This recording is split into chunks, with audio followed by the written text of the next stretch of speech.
我叫林月，是个小有名气的玄学主播，靠看风水解厄运圈了点粉。这天，我收到了灵异探险综艺《惊魂探险营》的邀约，搭档竟是金圈太子爷顾燕申。车子驶进黑水村时，我看着窗外冲天的黑气，指尖泛起凉意。这地方不对劲。拍摄场地中央，总导演沈渊正指挥工作人员布景。他60岁上下，身形发福，但五官精致。传闻是穷苦山村出身，靠拍戏成了影帝。如今跨行做综艺，说是为了纪念早逝的白月光。凌月，站到最中间来。我抬眼扫过他眼底的算计，没多言，乖乖走到队伍 C 位。周围的明星嘉宾眼神各异，尤其是当红小花苏晴柔，她曾和顾燕申传过绯闻。看我的目光像淬了冰。凌月大师，一道张扬的声音传来，顾燕申踩着点出现，墨镜遮面，却在走到我身边时，双手合十，朝我深深一拜。这举动让全场哗然，苏晴柔的脸色更难看了。阿燕，帮朋友作秀也该有个度，何必如此？苏晴柔的跟班赵雅立刻附和，语气尖酸。就是女孩子想红也得走正途，靠旁门左道上位，小心摔得粉身碎骨。导演这一段掐掉啊。没问题。我看着他们自导自演的嘴脸，差点笑出声。他们不知道，为了博眼球，沈渊早就定了全程直播，刚才的冷嘲热讽全被镜头传了出去。大师，别理他们，我信你就行。顾燕申凑近我，声音压低。上次他父亲重病，医院查不出病因，是我看出被人下了蛊，用苗寨学的法子解了围。自那以后，他见我就拜，活像个虔诚的信徒。而此时，直播间里的观众却炸了锅。太子爷这是被下了什么降头？居然给一个小主播鞠躬。苏晴柔的眼神好吓人，明明是自己倒贴太子爷吧？这主播看着平平无奇，凭什么占 C 位？走后门了。苏晴柔的粉丝开始在观众里泼脏水，说我插足感情，贪图钱财。我懒得辩解，目光落在黑水村深处，那里的怨气浓得化不开。沈渊的白月光，恐怕不是什么善终的角色。各位嘉宾，欢迎来到惊魂探险营第一站黑水村。接下来请找到任务卡及其线索物品，解锁终极环节。随着沈渊的话音落下，我们换上统一队服，踏入了这片看似荒芜的村落。顾燕申亦步亦趋跟着我，我侧头提醒：“跟紧我，别超过10米。”他立刻点头，恨不得贴在我身上。我无奈叹气，这太子爷胆子小，得和他的身份完全不符。而远处的阴影里，一个穿着红衣的身影一闪而过，嘴角勾起诡异的弧度。踏入黑水村的那一刻，周遭的温度骤然下降。9月中旬的天气，穿着长袖竟冻得我起鸡皮疙瘩。青石板路两旁杂草齐腰，参天大树的根须裸露在外，像一只只扭曲的手。这地方也太瘆人了，真有人住过？顾燕申缩了缩脖子，声音发颤。我没回答，只是凝神感受。这里没有一丝阳气，除了我们这些外来者，恐怕早已没有活人。前方不远处，一台摄像机对准地面，角落露出任务卡的边缘，而卡片旁站着一个穿中式大褂的小女孩，脸涂得惨白，怀里抱着洋娃娃，正直勾勾地盯着我们。大师，这 NPC 演得也太像了吧？假的，别怕。我刚说完，顾燕申蹑手蹑脚地去捡卡片，指尖刚碰到指角，一颗洋娃娃的头突然滚到他脚边。哥哥，能帮我捡一下洋娃娃吗？尖锐的声音在空旷的村落里回荡。顾燕申吓得跌坐在地，手脚并用地往后缩。我不是哥哥，我是叔叔，叔叔年纪大了，经不起吓。哥哥，帮我捡一下洋娃娃。声音循环往复，顾燕申快哭了。我默念拿人钱财，替人消灾，走上前拽住洋娃娃的头发，一把塞进小女孩怀里。小女孩接过洋娃娃，嘴角的笑容越发诡异。顾燕申看着我，眼里满是这钱花得值的庆幸。观众已经笑疯了，太子爷的反应承包我1年的笑点。这小女孩演技绝了，我鸡皮疙瘩掉一地。林月好淡定，她是不是真有点东西？拿到任务卡，上面画着一个椭圆状的长长扁扁的轮廓，提示寻找女性贴身物品。我心里已有答案，大概率是鞋子。我们接下来去哪？城西老屋。我凭着沈渊记忆里的画面指路，顾燕申乖乖跟上。沿途的树木枝叶摇晃，像是有无数双眼睛在窥视。走到老屋门口时，我瞥见门楣上挂着的褪色红绸，眼底一沉。这是冥婚的装饰，沈渊的故事恐怕藏着大秘密。推开门，一股霉味扑面而来。屋内是30年前的摆设，一个扎着麻花辫的 NPC 正哼着歌，擦拭摆件，裤腿盖住了双脚，一动不动。我去翻翻衣柜，导演肯定把东西放那了。他拉开衣柜，里面空空如也。工作人员在一旁窃窃私语，显然没想到道具会不见。我盯着 NPC 的裤腿，微风拂过，裤腿竟从脚底穿了过去。他的脚根本没着地。我拉了拉顾燕生的袖子，示意他看 NPC 的脚。他顺着我的目光看去，脸色瞬间煞白，嘴唇哆嗦着。大师，他是不是飘着的？去掀开他的裤腿。顾燕生缩了缩肩膀，一脸抗拒。NPC 似乎察觉到我们的注视，僵硬地转过头，眼球不能转动，只能靠扭动脖颈看向我们，眼眶通红，红血丝蜿蜒着爬向瞳仁。凌月，你搞什么？让太子爷做这种事？苏晴柔带着赵雅走了过来，显然是循着动静找过来的。晴柔姐，我看他就是想故意刁难太子爷，刷存在感罢了。顾燕生被激了一下，咬咬牙走到 NPC 面前，猛地掀开他的裤腿，一双红色的新娘鞋赫然出现在眼前。鞋面上绣着的鸳鸯已经褪色，却透着一股说不出的诡异。被你找到了。女人的声音尖细如猫叫，又似婴儿啼哭。她微微歪头，一把抓住顾燕生的手臂，嘴角扯出一个没有情感的笑容。顾燕生吓得大叫一声，跌坐在地，双手胡乱扑腾，摸到我的裤腿才安静下来。我捏着裤腰往后退了退，生怕他把我拽倒，而此时直播间里的观众却笑疯了。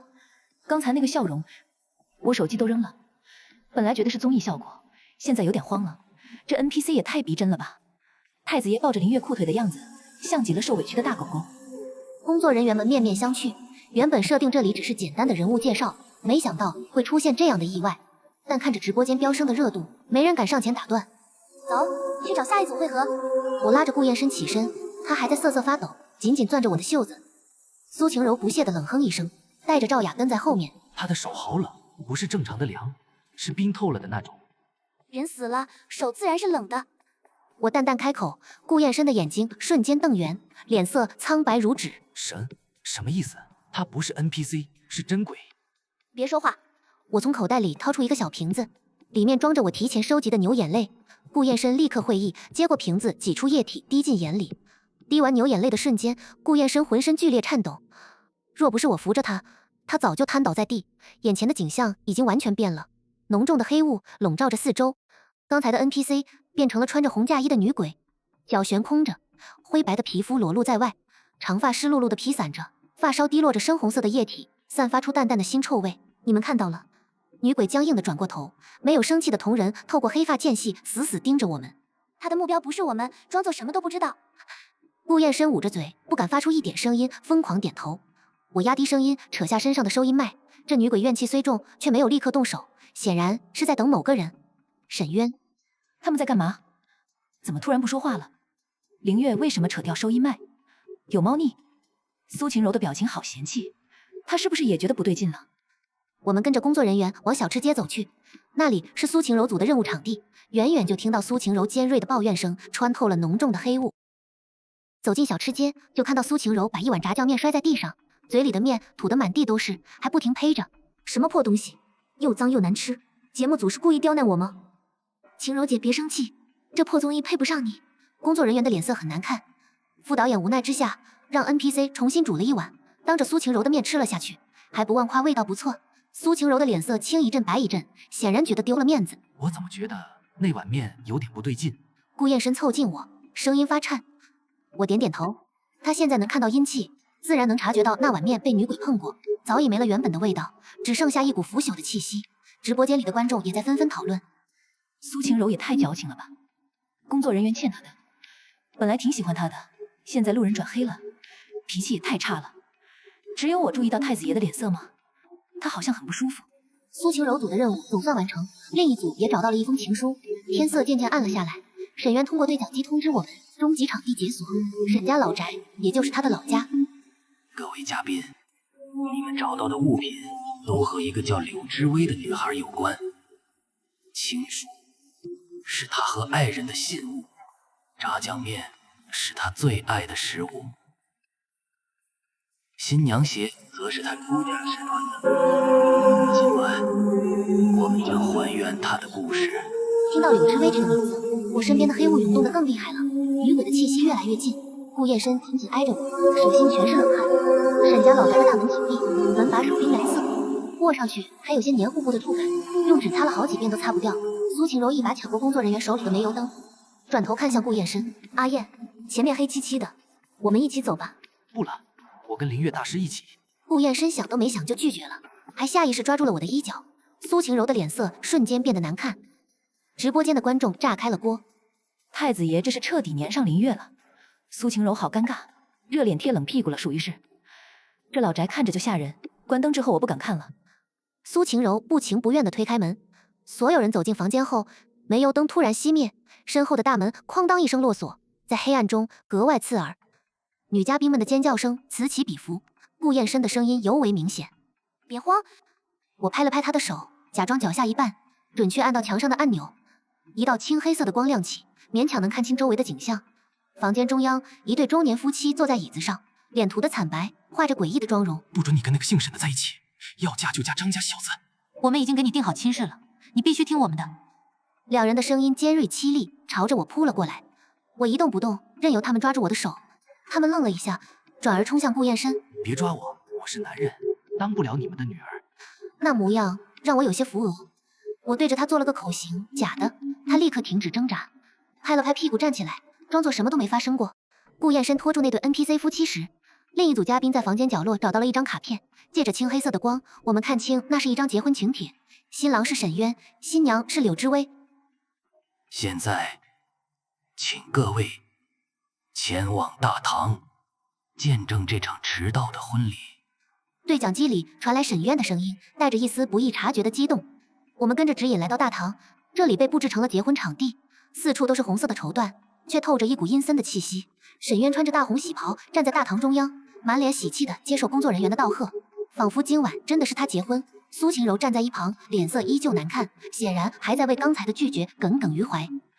导演这入戏也太深了吧，总觉得哪里不对劲，这氛围太诡异了，不像是综艺该有的感觉。林月一直很淡定，她是不是早就知道什么？音乐响起，新娘缓缓走了进来，戴着红盖头，穿着和我们之前看到的女鬼一模一样的红嫁衣。顾燕深拉了拉我的袖子，眼神惊恐，他能看到新娘的脚根本没落地，正飘着向沈渊靠近。之薇，我终于等到你了。沈渊满含热泪，伸出手想要掀开红盖头，就在盖头被挑开的瞬间，他脸色骤变，啊呀一声跌坐在地，眼里满是心虚和恐惧。红盖头下正是柳之薇的脸，和沈渊记忆中一模一样，只是此刻他的嘴角画着诡异的笑容，声音尖锐如皮。阿渊，你又娶了我一次。苏晴柔皱着眉，拿起桌上的糯米糍粑塞进嘴里，刚嚼了一下就吐出嘴，脸色瞬间变得难看。这是什么东西？一股灰味。他拿起桌上的纸擦嘴，白纸却在他手里变成了黄色的符纸。苏晴柔彻底爆发了，猛地站起来，有病吧？就算是综艺，也该有个限度。我不录了，想活命就别说话。我好心拉了拉他的手，却被他一把甩开。装什么装？你不就是个靠旁门左道博眼球的骗子吗？真以为自己有多大本事？柳之薇被这边的动静吸引，歪着头飘了过来。苏晴柔根本没察觉异常，抬手就推了他一把，别来烦我。柳之薇被推得跌坐在地，头上的红盖头滑落，那颗头颅竟咕噜咕噜滚到了我们脚边，眼睛圆睁，嘴角咧开，露出嘴里塞满的米糠。哇，这也是特效吗？太逼真了吧！我怀疑不是演的，建议严查节目组。苏晴柔闯大祸了，她居然推了鬼新娘。顾燕深吓得浑身僵硬，我立刻拉着他躲到旁边的桌子底下，咬破中指，在地上画了一个保护圈。外面传来苏晴柔的惨叫声，还有柳之薇凄厉的质问声：“你为什么要推我？为什么？为什么？”桌子底下的空间狭小，顾燕深紧紧贴着我，身体还在不停发抖。透过桌布的缝隙，我看到柳之薇的长发像鞭子一样甩出，卷住了想要逃跑的苏晴柔和赵雅。长发上滴落的浓稠血液，在他们身上留下一道道痕迹。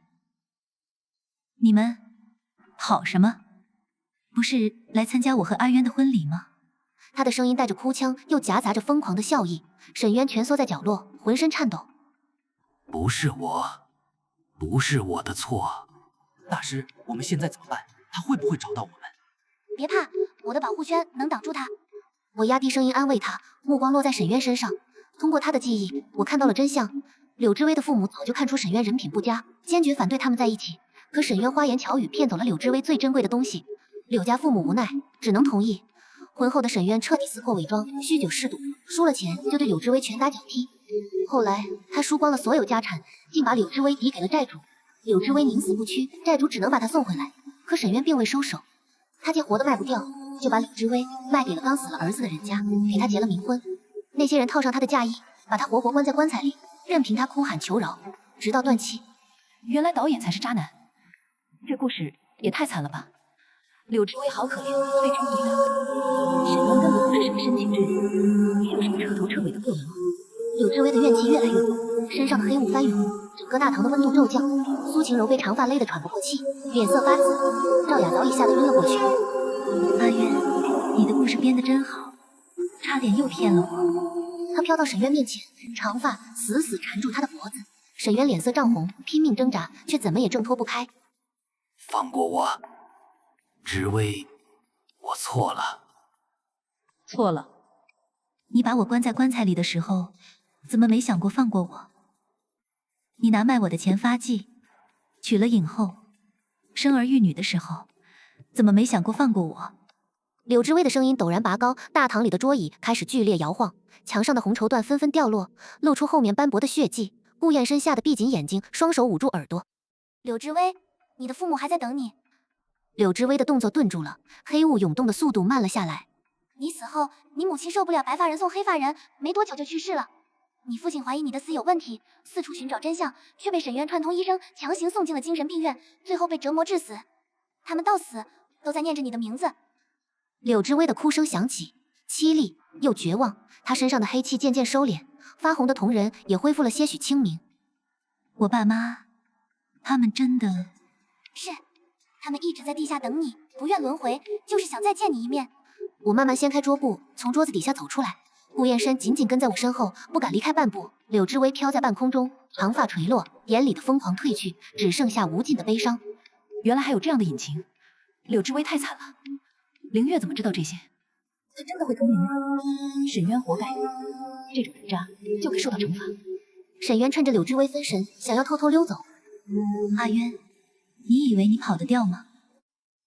欠我的，欠我爸妈的，今天都要还。他缓缓飘向沈渊，眼神冰冷。就在这时，外面传来了警笛声，由远及近。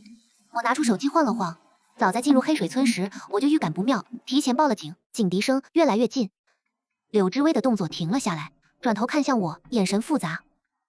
你报警了？沈渊的罪行该有法律制裁，而你也该放下执念，去见你的父母。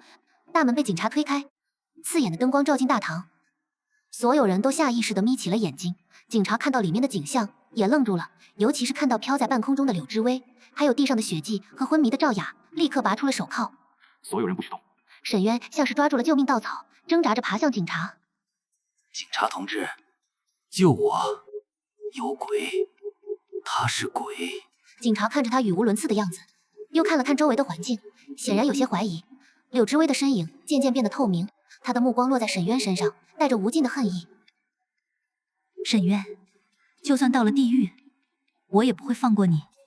说完，他的身影彻底消失在空气中，只留下一股淡淡的血腥味。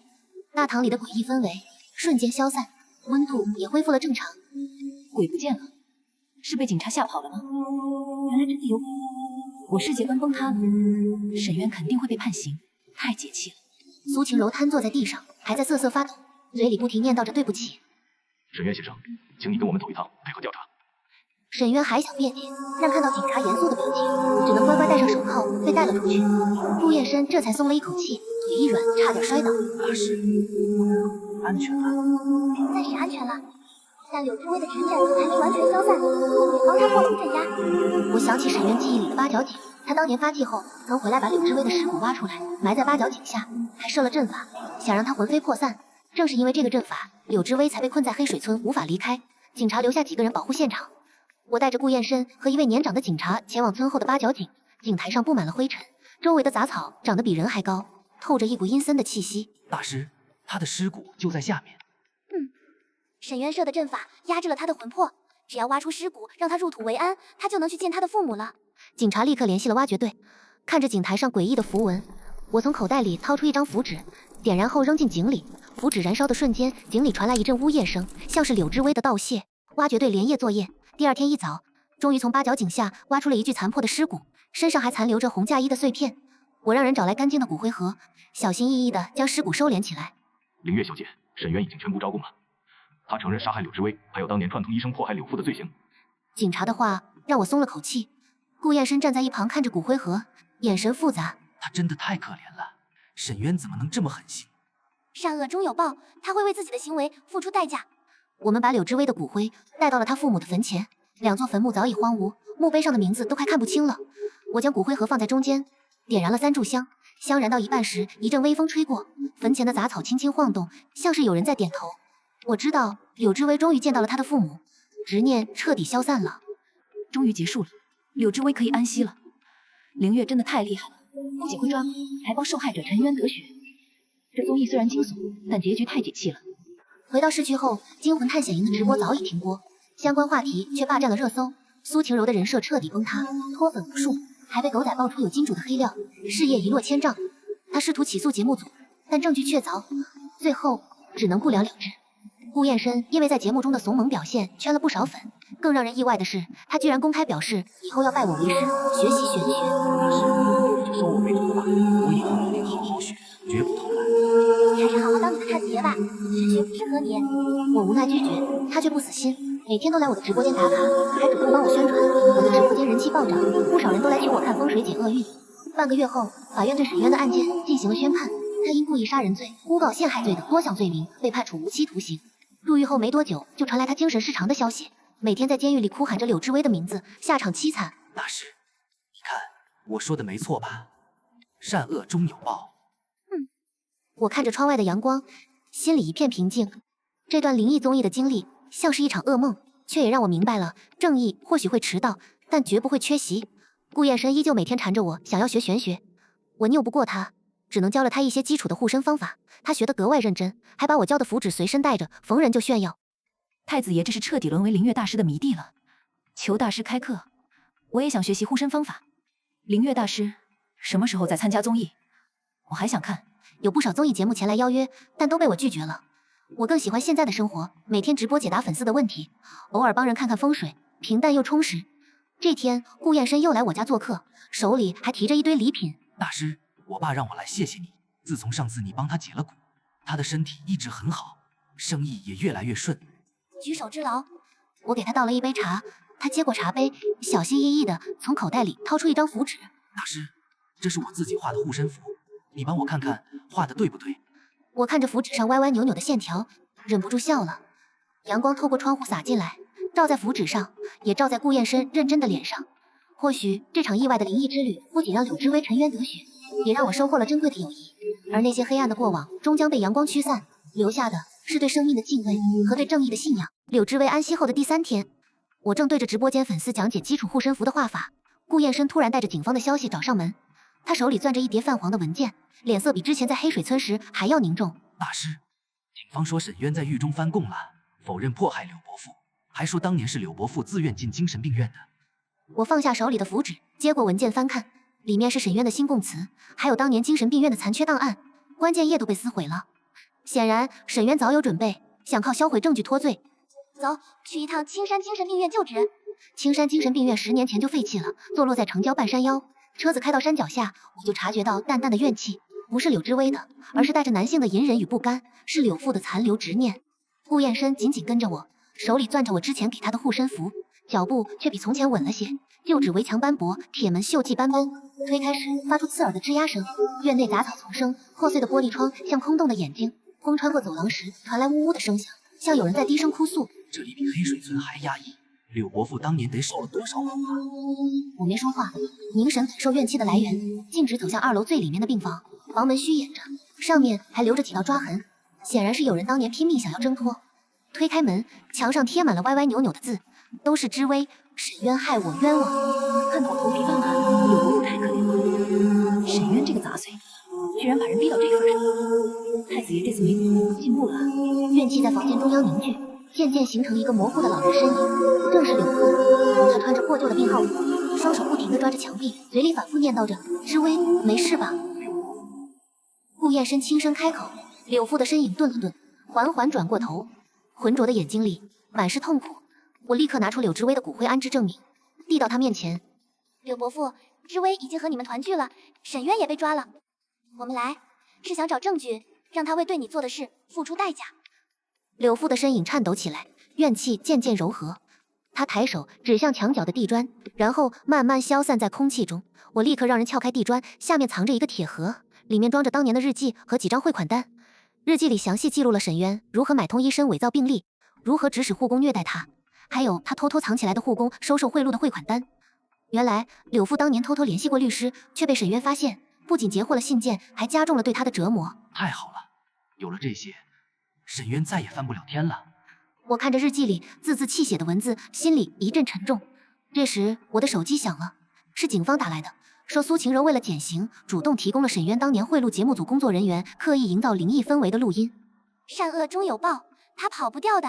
夕阳透过破碎的窗户照进来，落在日记上，仿佛是柳父的执念终于得以慰藉。顾燕深小心翼翼地把铁盒收好，眼神坚定。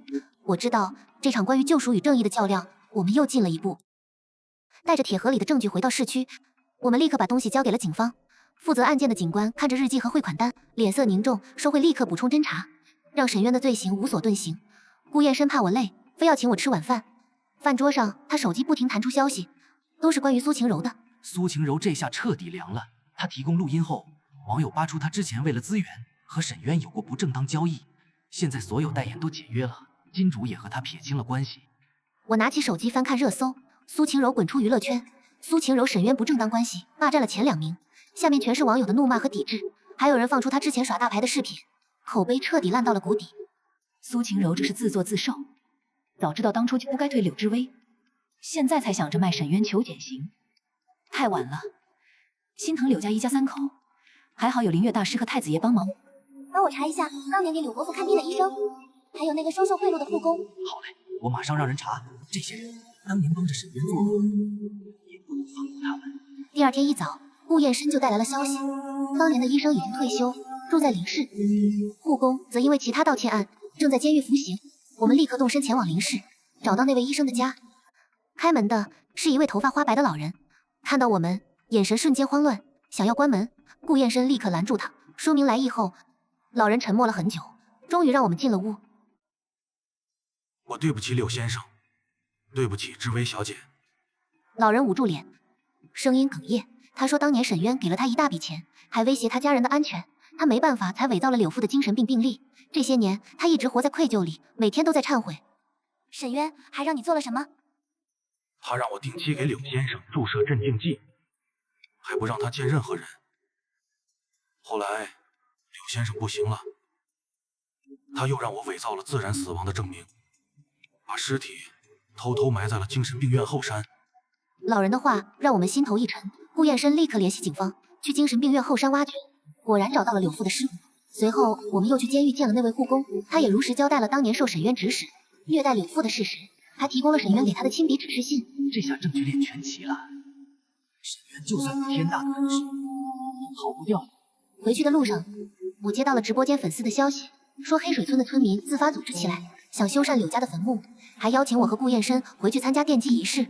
我看着窗外掠过的风景，心里渐渐平静。你玩沈渊的事，回去看看。顾燕深用力点头，脸上露出笑容。我知道柳家一家3口遭受的苦难，终于要画上一个圆满的句号，而那些作恶的人，也终将为自己的行为付出最沉重的代价。这时，我的手机又响了，是警方打来的，说沈渊看到补充的证据后，彻底崩溃，不再翻供，如实交代了所有罪行。沈渊彻底认罪的消息传来，我和顾燕深都松了口气。3天后，我们如约回到黑水村，村民们早已在村口等候，手里捧着自家种的水果和土特产，脸上满是感激。林大师、顾先生，多亏了你们，柳家3口才能沉冤得雪，我们黑水村也终于能清静了。我笑着接过水果，跟着村民们来到柳家坟墓前。之前荒芜的坟茔已经被清理干净，新的墓碑也刻好了，上面清晰地写着柳父、柳母和柳之威的名字。村民们自发筹集资金，不仅修缮了坟墓，还在周围种上了松柏。柳之威小姐，你们放心，沈渊一定会受到应有的惩罚，以后再也没人敢欺负你们了。我点燃3炷香，插在坟前，微风拂过，松柏枝叶轻轻晃动，像是柳家3口在点头道谢。就在这时，我察觉到村子西侧有微弱的阴气波动，不像恶鬼作祟，更像是残留的执念碎片。村子西边是什么地方？是以前的村小学，早就废弃了。听说当年柳之威小姐就在那里教书，后来她出事了，学校就没人去了。难道小学里还有什么线索？柳之威居然是老师，也太温柔了吧！沈渊真不是人。大师，快去看看，别还有残留的阴气。我和顾燕深跟着村民组长来到村小学，校门紧闭，上面挂着生锈的锁，院子里的杂草长到了膝盖高，教室的窗户玻璃全碎了，里面的课桌椅东倒西歪，阴气就是从最里面的教室飘出来的。我去开门。顾燕深撬开生锈的锁，推开门的瞬间，一股淡淡的书香混合着霉味扑面而来。最里面的讲台上放着一本泛黄的课本，上面还有柳之威的字迹，旁边摆着几张他和学生们的合影。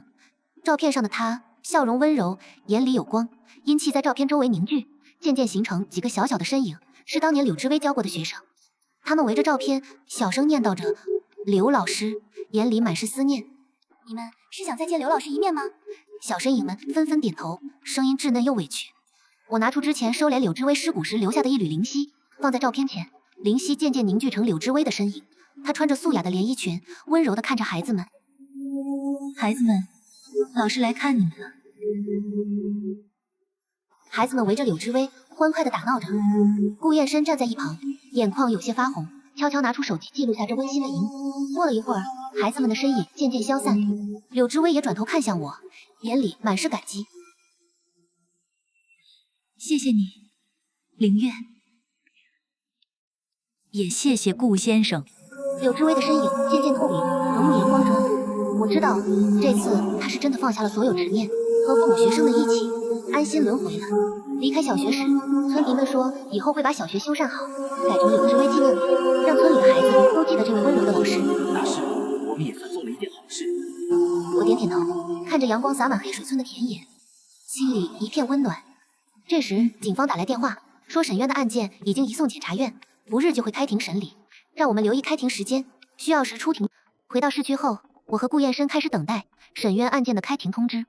这段时间，顾燕深几乎天天泡在我的直播间，帮我整理玄学科普资料，还利用自己的资源帮我对接了公益平台，让我能通过线上讲座教大家基础的护身知识和风水常识。大师，你看我整理的这份资料有没有问题？里面把你之前讲的护身符画法、驱邪小技巧都汇总好了。我接过资料翻看，字迹工整，条理清晰，甚至还配上了简单的图示，看得出来他花了很多心思。我的直播间人气越来越高，不少人都留言说通过我的讲座避开了很多风水煞，还学会了保护自己。太子爷这是彻底沦为大师的专属助理了吧？资料太详细了，谢谢大师和太子爷。什么时候开庭啊？好想看到沈渊被判刑。就在这时，检察院打来电话，通知我们1周后开庭，需要我和顾燕深作为关键证人出庭。挂了电话，顾燕深立刻拿出西装，说要穿得正式一点，不能输了气势。又不是去比气场，穿得体面就行。开庭前一天，我们去监狱见了沈渊最后一面。他头发花白，眼神空洞，早已没了之前的嚣张气焰。看到我们，他突然激动起来，拼命摇晃着铁栏杆。是你们害了我，如果不是你们，我现在还是受人尊敬的导演。是你自己作恶多端，怪不得别人。柳家3口的命，还有那些被你伤害的人，都在等着你赎罪。沈渊愣住了，随即瘫坐在地上，嘴里不停念叨着“我错了”。看着他这副模样，我和顾燕深都没有同情。种什么因得什么果，这都是他应得的。开庭当天，法庭里坐满了人，有媒体记者，也有自发前来的网友。柳之威当年教过的学生也来了，他们拿着柳之威的照片，希望能亲眼看到沈渊被判刑。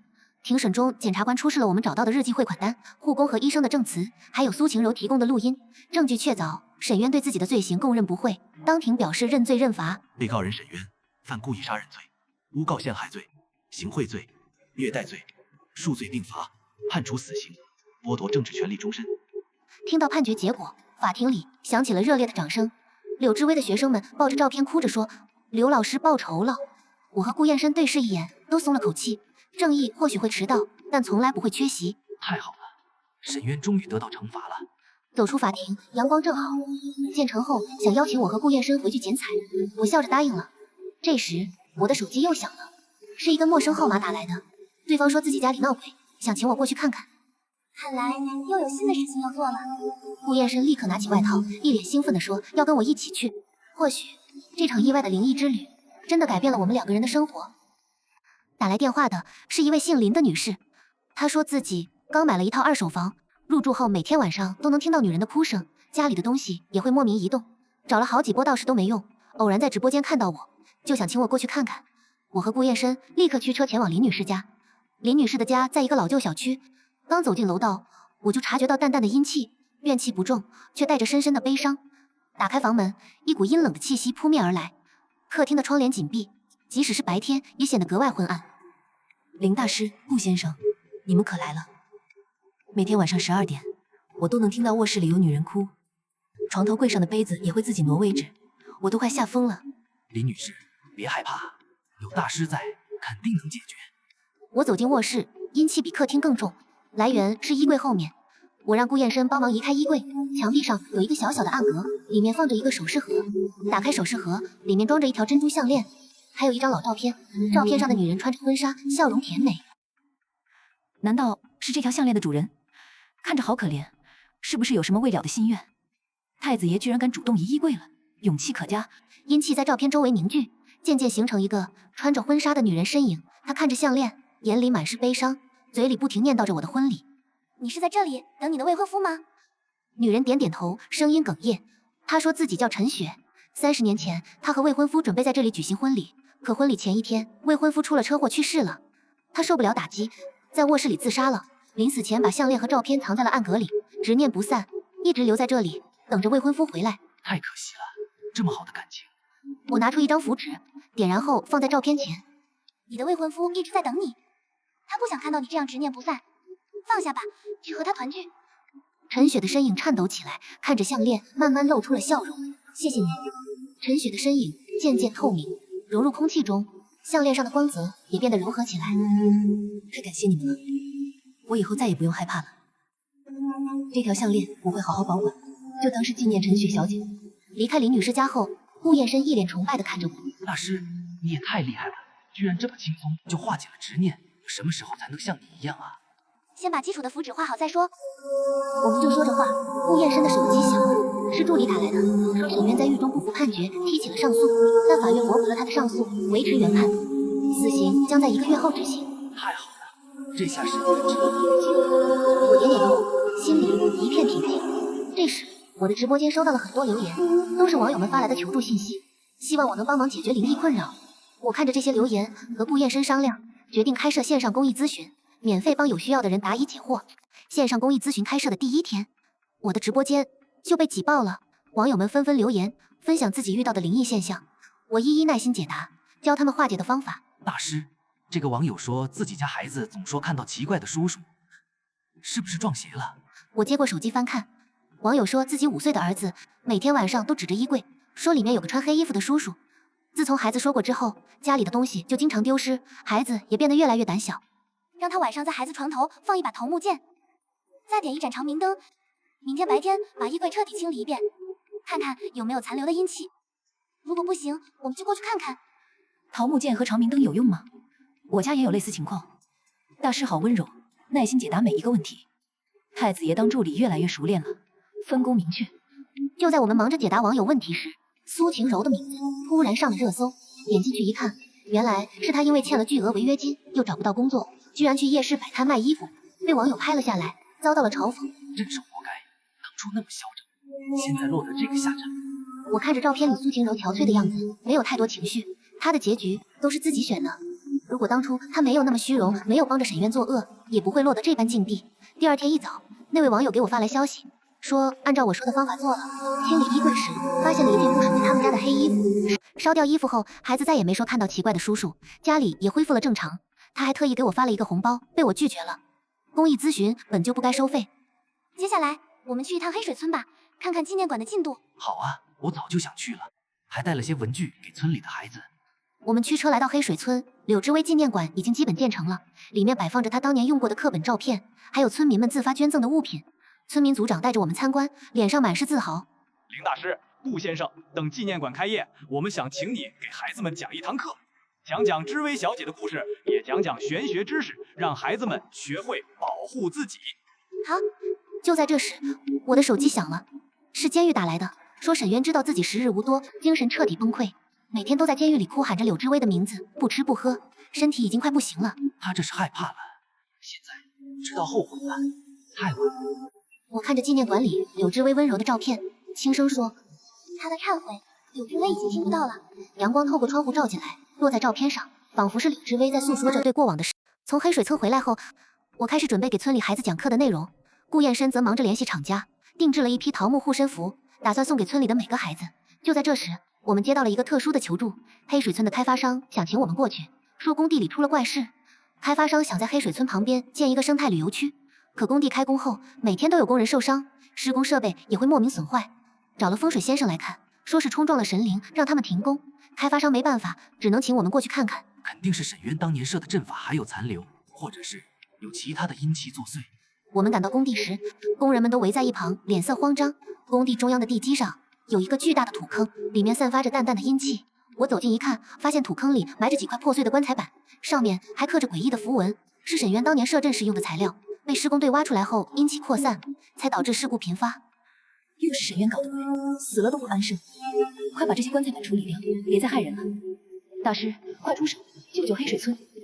把这些棺材板挖出来，用糯米和朱砂混合，撒在上面，然后依法烧掉，再在地基上埋一块八卦镜，镇压残留的阴气。开发商立刻按照我说的做。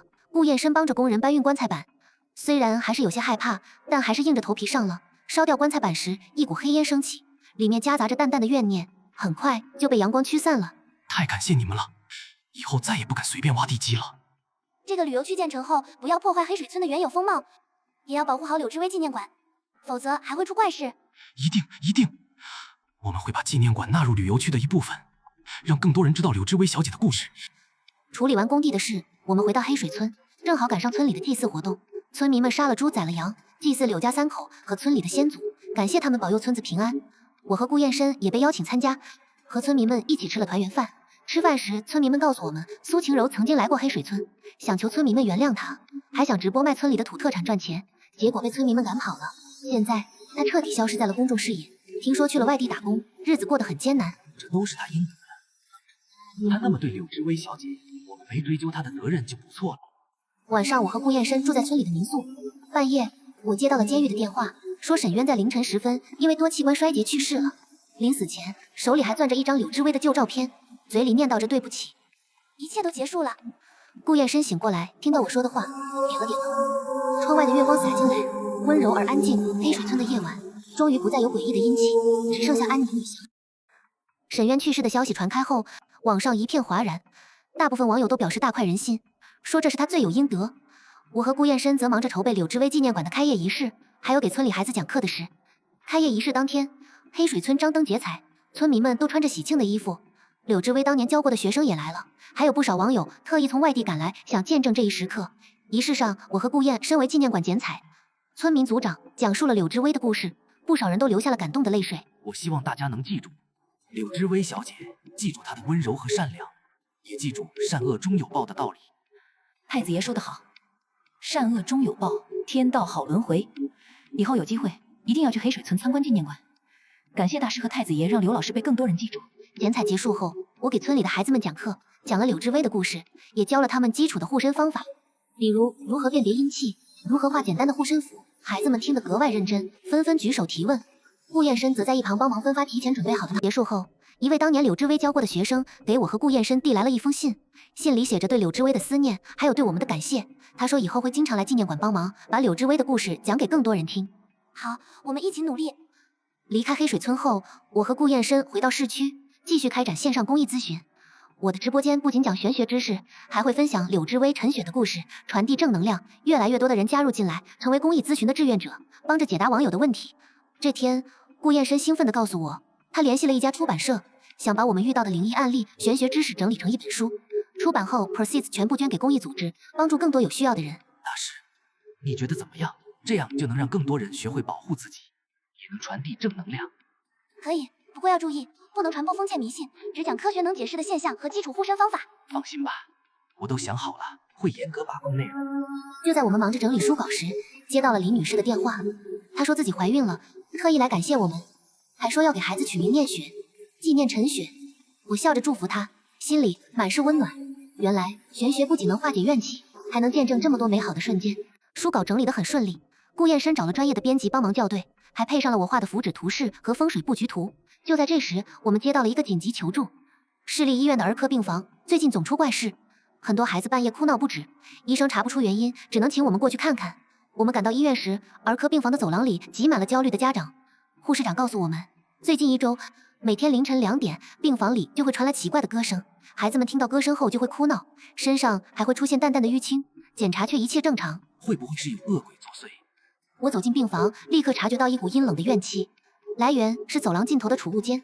我推开储物间的门，里面堆放着很多废弃的玩具和婴儿床，阴气就在一个破旧的布娃娃身上凝聚。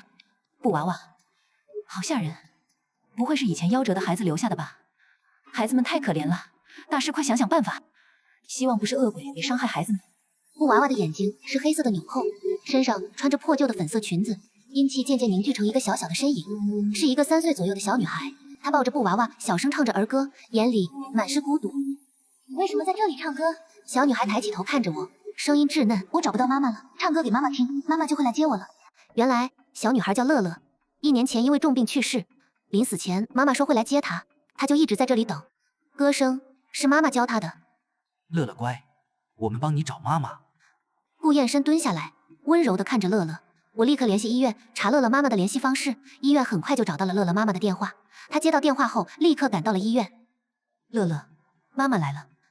乐乐看到妈妈，立刻扑了过去，抱着妈妈的腿，哭着说：“妈妈，我好想你。”乐乐妈妈抱着乐乐的身影，泪流满面，说自己因为太伤心，一直不敢来医院。没想到乐乐一直在等她。乐乐只是想再见你一面，放下执念，和你告别。乐乐妈妈抱着乐乐，轻声安慰着她，给她讲了很多话。乐乐的身影渐渐透明，最后化作一道微光，布娃娃上的阴气也消失了，变得干净起来。自从乐乐离开后，病房里就再也没有出现过奇怪的歌声，孩子们也恢复了平静。乐乐妈妈特意给我们送来了锦旗，还捐赠了很多玩具给儿科病房的孩子们，希望能弥补对乐乐的亏欠。大师，原来很多怨气都是因为执念和思念啊。我点点头。很多时候，灵异现象的背后都是未说出口的告别和放不下的牵挂。化解怨气，不仅是驱邪，更是帮他们完成未了的心愿，让他们安心离开。医院的事情解决后，我和顾燕深继续整理书稿。出版社传来消息，说书稿已经审核通过，下个月就能出版，还特意给书取名“玄心向善”，寓意用玄学的初心传递善意。太好了，等书出版了，我们第一时间寄给黑水村的孩子们，让他们也看看。我笑着答应。这时，黑水村的村民组长打来电话，说生态旅游区已经建成了，柳之威纪念馆也成了热门景点，很多游客都来参观，村里的经济也变好了。他还邀请我们回去参加旅游区的开业典礼。我们赶到黑水村时，旅游区里已经挤满了游客。柳之威纪念馆前，很多游客在拍照留念，还有志愿者在给大家讲述柳之威的故事。村民们摆起了小摊，卖着自家种的水果和手工艺品，脸上满是笑容。林大师、顾先生，你们看，这都是托你们的福，我们村现在越来越好了。我看着热闹的村庄，心里满是欣慰。曾经阴森恐怖的黑水村，如今充满了烟火气，柳家3口的冤屈得以昭雪，也过上了好日子。这大概就是最好的结局。黑水村变化好大，再也不是以前那个阴森的村子了。刘老师如果看到，一定会很开心的。大师和太子爷功不可没，是你们让这里重获新生。开业典礼上，开发商特意提到了我和顾燕深，感谢我们帮忙化解阴气，还宣布会把旅游区每年收益的一部分捐给柳之威纪念馆和村里的公益事业。顾燕深也上台发言，鼓励大家传承柳之威的善良，传递正能量。典礼结束后，我们在村里闲逛，遇到了当年柳之威教过的学生，他现在已经成了纪念馆的管理员，正认真的给游客讲解柳之威的故事。看到我们，他连忙跑过来，兴奋地说。很多游客听完故事后，都纷纷捐款，想帮助村里的孩子上学。很好，这就是我们想看到的。晚上，我们住在村里的民宿。顾燕深突然拿出一张符纸递给我。大师，你看我画的护身符，这次是不是好多了？我看着符纸上工整的线条，忍不住笑了。比起之前歪歪扭扭的样子，确实进步了很多。月光透过窗户照进来，落在符纸上，也照在顾燕深认真的脸上。我知道我们的玄学公益之路还会继续走下去。《玄心向善》这本书出版后，销量出乎意料的好，很多读者都留言说，通过这本书，不仅学会了基础的护身方法，还感受到了善意的力量。顾燕深把出版收益全部捐给了公益组织，资助贫困山区的孩子上学，还在黑水村建了一所希望小学，以柳之薇的名字命名。大师，柳之薇希望小学下个月就能竣工了，我们一起去参加竣工典礼吧。好，就在我们准备去黑水村时，接到了一个求助电话，说城郊的一座老庙里闹鬼，很多香客去上香后都会莫名生病，庙里的和尚也都搬走了，希望我们能过去看看。我们赶到老庙时，寺庙里杂草丛生，佛像上布满了灰尘，香火断绝，一股阴冷的怨气扑面而来。我走进大殿，发现怨气来源是佛像后面的一个暗格，里面放着一个破旧的账本。账本？难道是以前的和尚贪钱留下的？老庙一般都很有灵性，怎么会闹鬼呢？大师，快看看账本里写了什么。打开账本，里面记录着10年前庙里的主持贪没了香客捐赠的善款，还把前来讨说法的香客推下了后山。这个主持也太可恶了，居然贪墨善款，还杀人！我拿出符纸点燃后放在账本前。你的冤屈我们会帮你洗刷。主持已经在5年前因为癌症去世了，也得到了应有的惩罚。放下执念，安心轮回吧。怨气渐渐凝聚成一个中年男人的身影，他看着账本，眼里满是愤怒。听到我说的话，他的眼神渐渐柔和，对着我深深鞠了一躬，然后渐渐消散在空气中。我们联系了当地的文物局，把账本交给他们，让他们公开当年的真相，还香客一个公道。文物局很快就派人来修缮老庙，恢复香火。不久后，老庙又重新热闹起来，再也没有出现过灵异现象。柳之薇希望小学竣工典礼当天，黑水村的孩子们都穿着崭新的校服，脸上满是笑容。我和顾燕身为学校剪彩，顾燕深还捐赠了很多图书和教学设备，希望孩子们能好好学习，传承柳之薇的善良和勇敢。以后我会经常来看你们，给你们讲故事，教你们画护身符。孩子们欢呼起来，围着我和顾燕深不停地问问题。阳光洒在校园里，温暖而明亮，仿佛预示着孩子们美好的未来。柳之薇希望小学建成后，我和顾燕深几乎每个月都会去黑水村，给孩子们讲课，陪他们玩耍。《玄心向善》这本书再版了好几次，帮助了更多有需要的人。越来越多的人加入到玄学公益的队伍中来，我们的线上公益咨询也扩大了规模，不仅有玄学答疑，还增加了心理疏导服务，帮助那些因为灵异事件留下心理阴影的人。大师，我们开设一个线下玄学公益课堂吧，让更多人能面对面学习护身知识，也能互相交流经验。我觉得这个想法很好，立刻开始筹备。顾燕深利用自己的资源找到了一个免费的场地，还邀请了专业的心理医生和风水师一起加入公益课堂。线下课堂，我要报名。终于能见到大师和太子爷了，太开心了。公益课堂太有意义了，既传授知识，又传递善意。线下公益课堂开业的第一天，来了很多人，有年轻人，也有老人和孩子。我给大家讲了基础的风水常识和护身方法，顾燕深则在一旁帮忙演示符纸的画法，心理医生给大家做心理疏导，场面十分热闹。课堂上，一位阿姨分享了自己的经历，说之前家里闹鬼，通过我们的线上咨询化解后，一直想当面感谢我们。她还说，现在自己也成了公益志愿者，帮着解答其他网友的问题，感觉生活变得很有意义。玄学的意义不是驱邪避凶，而是传递善意，帮助他人，让每一个有执念的灵魂得以慰藉，让每一个受困扰的人重获安宁。顾燕深点点头，补充道：善恶总有报，只要我们心怀善意，坚守正义，就一定能驱散黑暗，迎来阳光。台下响起了热烈的掌声，大家纷纷表示会把学到的知识分享给身边的人，传递正能量。活动结束后，我和顾燕深来到柳之薇纪念馆。夕阳西下，纪念馆的影子被拉得很长，里面的照片在夕阳的映照下显得格外温柔。村民组长告诉我们，现在每天都有很多游客来参观，还有很多人捐赠图书和文具给村里的孩子。大师，你看，我们做到了。刘老师的故事被更多人记住，黑水村也变好了，越来越多的人加入了公益的队伍。我看着顾燕深兴奋的样子，笑着点头。从一场意外的灵异综艺，到帮柳之薇沉冤得雪，再到开展玄学公益，这段旅程充满了波折，却也收获了太多温暖。晚风拂过，松柏枝叶轻轻晃动，仿佛是柳家三口在为我们祝福。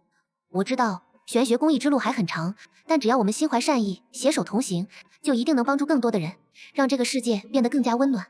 而那些黑暗的过往，终将被阳光彻底驱散，留下的是对生命的敬畏，对善意的坚守和对正义的信仰。